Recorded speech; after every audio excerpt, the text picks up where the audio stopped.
ఏంటి దాని అర్థం?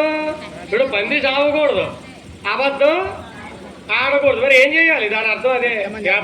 అభివృద్ధి అంటే ఓహో యాదా స్వకార్యార్థిని కింపుచ్చత ప్రభున అంటే ఏమన్నాడు పిల్లవాడు? ఏమయ్యా బాబు ఎదగాడా పంది వచ్చిందా అని అడుగుతున్నావా? ఇలా వెళ్ళింది అంటున్నావా? ఏమో వెళ్ళిందేమో, వెళ్తే వెళ్ళుండొచ్చు. ఎవరు చూస్తారు? కళ్ళే కదా, కళ్ళు చూస్తాయి. కానీ కళ్ళు, ఈ చూసినటువంటి కళ్ళు నేను చూసానని చెప్పగలవా? కళ్ళు మాట్లాడతావా ఏంటి అని అడిగాడు. ఇదేంటి ఎలా మాట్లాడతాడు అనుకున్నాడు. నోరు మాట్లాడగలదు, నోరు మాట్లాడగలదు. నేను చూసానని చెప్పగలదా? చూసినటువంటి కళ్ళు చెప్పలేదు, మాట్లాడే నోరు చూడలేదు, నన్ను అడుగుతున్నావు ఏంటి అన్నాడు. ఈయన అనుకున్నాడు ఈ పిచ్చి పట్టినట్టుంది పిల్లలకి, ఏదో ప్రేమాపుడు వెళ్తున్నాడు అనుకుని ఏదే దాన్ని వెళ్ళిపోయాడు. పంది అలా వెళ్ళిపోయింది. ఆ రోజు నుంచి మహా పండితుడిగా మారిపోయాడమ్మా పిల్లవాడు. అది జగన్మాత అనుగ్రహం కనుకమ్మ. దేవి నవరాత్రులు సామాన్యంగా చూడకండి అమ్మ తల్లులారా, సద్వినియోగపరచుకోండి.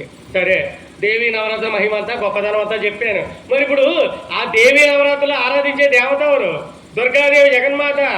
దుర్గేతి దుర్గేతి దుర్గానామ పరమ్మన యో జపేతు శతదం దండి జీవన్ముక్త సమానవ.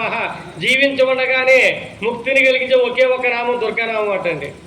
మరి దుర్గా అనే పేరు ఎలా వచ్చింది? దుర్గా అనండి. దుర్గాని ఎన్ని అక్షరాలు ఉన్నాయి? 2 ఉన్నాయా? 3 ఉన్నాయా? 4 ఉన్నాయా? 5 ఉన్నాయా? దుర్గా 5 అక్షరాలు ఉంటాయమ్మ. ఏం అక్షరాలు అవి? బీజాక్షరం. బీజం అంటే ఏంటి? విత్తనం. మర్రి విత్తనం ఎంత ఉంటుందమ్మా? అంత చిన్న మర్రి విత్తనంలో ఎంత చెట్టు ఉందమ్మా? వచ్చిందా లేదా బయటికి? అంత చెట్టు ఎక్కడి నుంచి వచ్చింది? బీజం అంటే అది. బీజం అంటే ఆ చిన్న అక్షరంలో ఆ జగన్మాత దుర్గాదేవి సమస్తమైనటువంటి శక్తి అంతా కూడా అక్షరంలో ఉంటుంది అనమాట. అందుకనే ఐం అంటే ఎందుకు దిగి వచ్చేది? బీజాక్షరం. అది హ్రీం అంటే బీజాక్షరం. సమస్త శక్తులు అందులో ఉంటాయి. దాన్ని జపించేసేవాళ్ళు గొప్ప వాళ్ళు అయిపోతారు అంతే. దుర్గా 5 అక్షరాలు. ఎలా 5 అయ్యాయి? దుర్గా దా ప్లస్ ఊ కలిపితే దు అయ్యింది.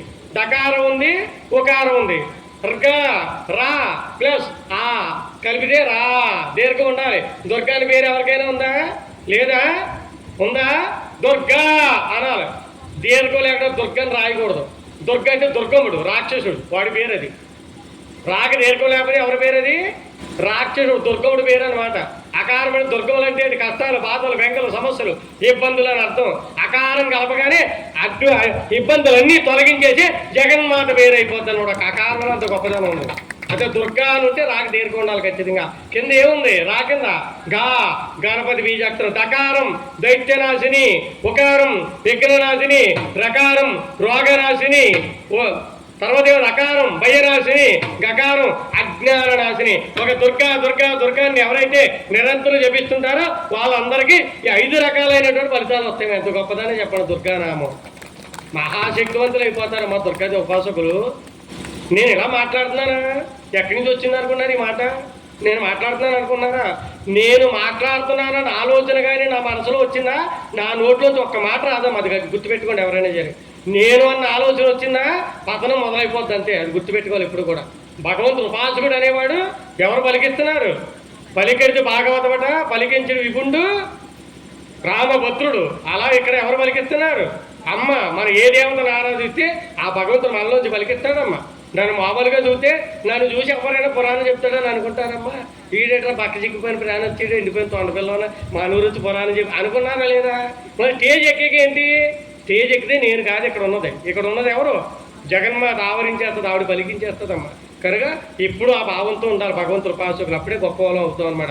వినయ విధేయతలు ఉండాలి, అహంకారం రాకూడదు. ఈవేళ కథలో చెప్తాను అవన్నీ కూడా ముఖ్యమైన పాయింట్లని. ఇవాళ 10 నిమిషాలు లేట్ అయ్యాకనే వెళ్ళిపోకండి, నన్ను తిట్టకండి, ఓర్చుకోండి, తప్పదు. మరి ముఖ్యమైన పాయింట్లు ఉన్నాయి కనుక అవకాశంలో అక్కర్లేనండి పక్కన పెట్టేస్తాను. ముఖ్యమైన తప్పదానం అన్నీ చెప్పేస్తాను. మరి అమ్మదే నేనేమో దానికి అమ్మదయ్యా ఓం శక్తి కనుకమ్మ. దుర్గా అనే దాంట్లో అన్ని అక్షరాలు ఉన్నాయి. ఆ దుర్గా అనే పేరు ఎలా వచ్చింది అంటేనమ్మా ఇప్పుడు చెప్తున్నాను. ఒక రాక్షసుడు ఉన్నాడు. ఎవడవాడు? దుర్గముడు. భయంకరమైన తపస్సు చేశాడు. బ్రహ్మదేవుడు ప్రత్యక్షమయ్యాడు. ఏ వరం కావాలన్నాడు? వేదాలు. 4 వేదాలు ఉన్నాయి కదా మనకి. వేదాలన్నీ నా వశం అయిపోవాలి, నా సొంతం అయిపోవాలి. లోకంలో ఎవరి దగ్గర వేదాలు ఉండకూడదని కోరుకున్నాడు. ఇంకెవరి దగ్గర వేదాలు ఉండవు. ఇప్పుడు వేదాలు ఉంటేనే కదా మేము యజ్ఞాలు చేస్తాం. ఇంకెవరి దగ్గర వేదాలు లేవు, అన్నీ వాడి దగ్గరికి వెళ్ళిపోతాయి. మరి యజ్ఞాలు ఎలా చేస్తారు? వాడు ఎందుకు కోరుకున్నాడో చెప్తున్నాను.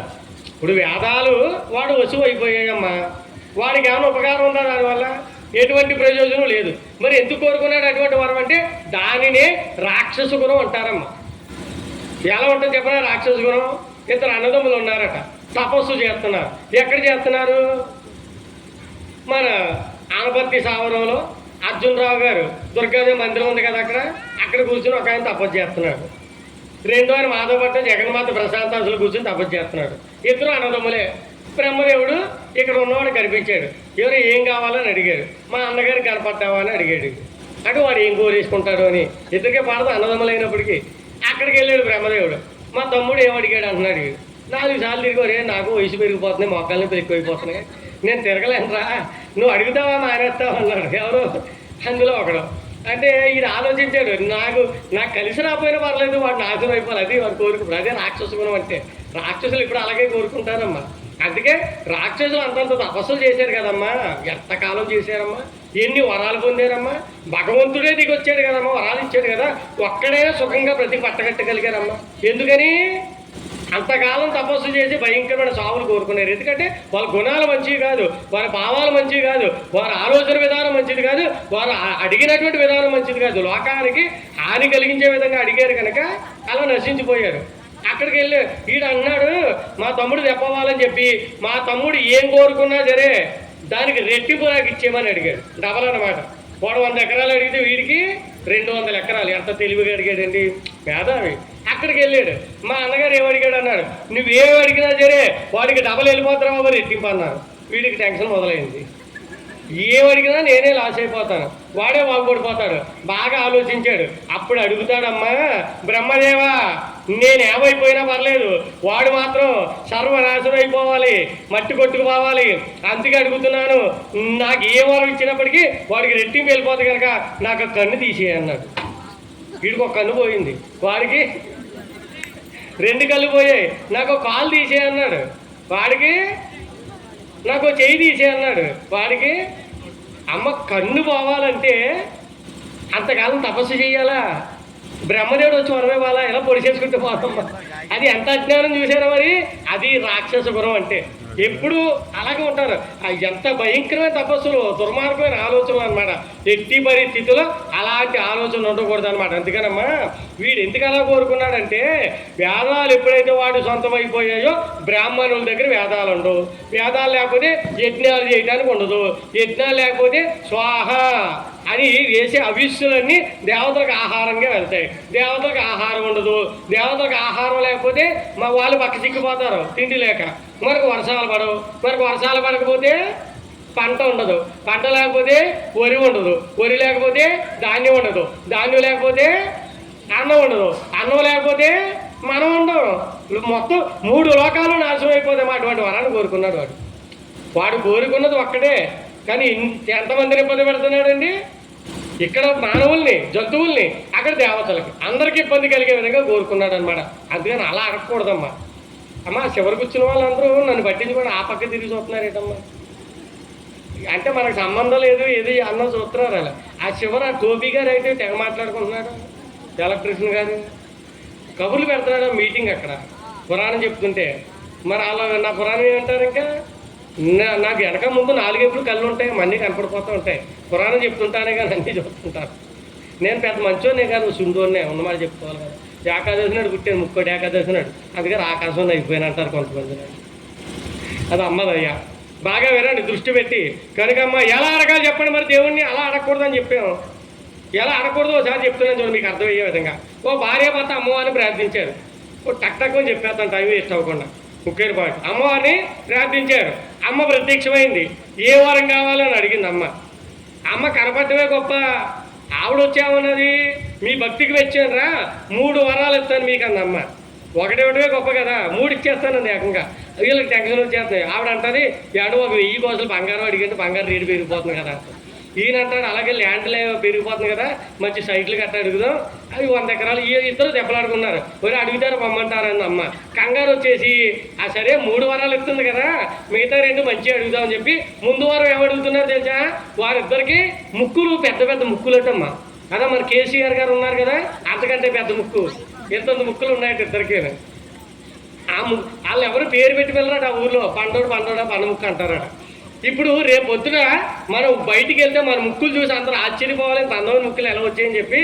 అని మొదటి వారం ఏం అడుగుతున్నారు, అమ్మ మొదటి వారం అడుగుతున్నాం, అమ్మ మాకు అందమైన ముక్కులు కావాలమ్మా. అడగటం కుదరలేదు వాళ్ళకి. అమ్మ ఏం చేసింది, అందమైన ముక్కులు అన్నారు కదా, అందమైనవే కానీ ఒళ్ళంత ముక్కులు వచ్చేసి. మరి ముక్కులు అన్నారు వాళ్ళు, మాకు ఉన్న ముక్కులు అందంగా మార్చమని అడగాల. అలా అడగలేదు, మాకు అందమైన ముక్కులు కావాలన్నారు. మరి మన దేవుడు ఏది అడిగితే అదే ఇస్తాడు. మరి అడిగేటప్పుడు జాగ్రత్తగా అడగాల. బాధ్యత మనదే. మనకు బుద్ధిని ఇచ్చాడు, ఆలోచించే విధానాన్ని ఇచ్చాడు, తెలివితేటలు ఇచ్చాడు. దాంతో ఆలోచించి ఏది అడగాలో ఎలా అడగాలో జాగ్రత్తగా అడగాలి. ఏది అడిగితే అది వచ్చేద్ది మనకి.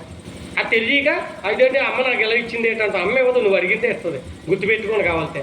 ఒళ్ళంతా వచ్చాయి. ఎంత అందంగా ఉంటే మాత్రం ఒళ్ళంతా ముక్కలేటమ్మా, చిరగ్గా ఉంటారు. చూసుకుని ఒకళ్ళు చూసి ఒక కంగు తిన్నది అమ్మ వెళ్ళిపోయి రెండో వారం అడుగుతున్నారు. కంగారు వచ్చేది, అమ్మ నీకు నమస్కారం తల్లి, ముందు ఈ ముక్కులన్నీ తీసి పారేయమ్మా అన్నారు. అప్పుడైనా సరిగ్గా అడగాలి కదా. ముక్కులు అన్నీ తీసేయమన్నారు కదా, అసలు ఒక ముక్కు లేదు, మొత్తం లాగేసింది. ఇప్పుడు ఇంకా దారుణంగా ఉన్నాయి. అసలు అమ్మ భగవంతుడు ఇచ్చిన ముక్కు కదమ్మా, పండదో తప్పిడదో సొక్కదో పొట్టిదో భగవంతుడు శరీరాన్ని బట్టి దానికి సూట్ అయినటువంటి ముక్కు అయినా కళ్ళు అయినా ఏవైనా ఇస్తాడమ్మా. భగవంతుడు ఇచ్చింది ఆకర్షణ ఉండాలి కానీ అందం కాదమ్మా. అందం కాదు, ఆకర్షణ కావాలి. కొంతమంది అందం ఉండరు కానీ వాళ్ళ మాటలకు ఆకర్షింపబడి దగ్గరికి వెళ్తారు. కావాలంటే చూసుకోండి. కొంతమంది అందంగానే ఉంటారు, ఎవరు పట్టించుకోవాలి. ఇప్పుడు ఎప్పుడు అందం కావాలా ఆకర్షణ కావాలా? అదే భగవంతుడు ఇస్తాడు. నల్లగా ఉన్నాం, తెల్లగా ఉన్నాం, పొట్టుకున్నాం, పొడవుగా ఉన్నాం కాదు, అది భగవంతుడు ఇచ్చినటువంటిది, స్వీకరించవలసిందే. దాని పేరు పెట్టుకోవడానికి లేదు. కానీ ఇప్పుడు ఏదోటి ఉంటూ ఒక అందం ఉంటుంది, అసలు ఏ ముక్కు లేదు, రాక్షస ముఖాల్లో ఉన్నాయి ఇద్దరేను. ఇప్పుడు మూడో వారం ఒకటే మిగిలింది. ఇప్పుడు ఏ వడిది ఏం పంపము లేదు. అమ్మ మా బండ ముక్కులు మాకు బాగా, అమ్మ మాకు ఇంకే వరకు అంటారు. చివరికి అమ్మ ప్రత్యక్షమైనా వాళ్ళకి మిగిలింది ఏంటి, బండ ముక్కులే.